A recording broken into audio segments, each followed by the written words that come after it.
Hello বন্ধুরা, তো সবাইকে নমস্কার। তো আজকে ট্যাংরা মাছ বানাবো আলু বেগুন দিয়ে ঝোল।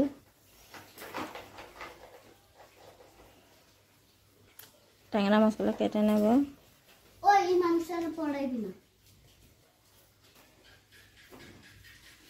ট্যাংরা মাছকে কেটে ভালো করে ধুয়ে নিয়েছি, হলুদ লবণ দিয়ে মাখিয়ে ভাজিয়ে নেব।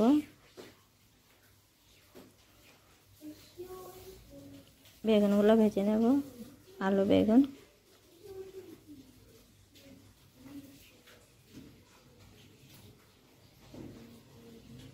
আলু বেগুন ভাজা হয়ে গেছে, নামিয়ে নেব।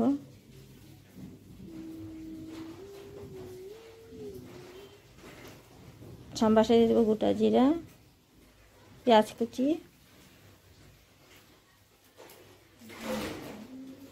আদা আর কাঁচা লঙ্কা বাটা,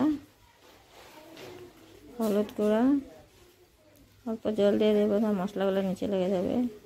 লঙ্কা গুঁড়ো, ধনিয়া গুঁড়ো, জিরে গুঁড়ো, লবণ। মশলাগুলো 1 মিনিটের মতো ভেজে নেব। এখন মশলাগুলো ভাজা হয়ে গেছে, দিয়ে দেবো ভাজা সবজিগুলো। মাছগুলো দিয়ে দিচ্ছি একসঙ্গে।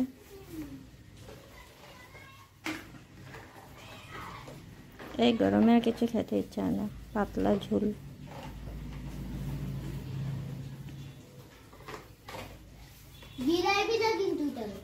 হয়ে গেছে ট্যাংরা মাছের আলু বেগুনের ঝোল। তো কেমন হয়েছে কমেন্ট করে বলবে।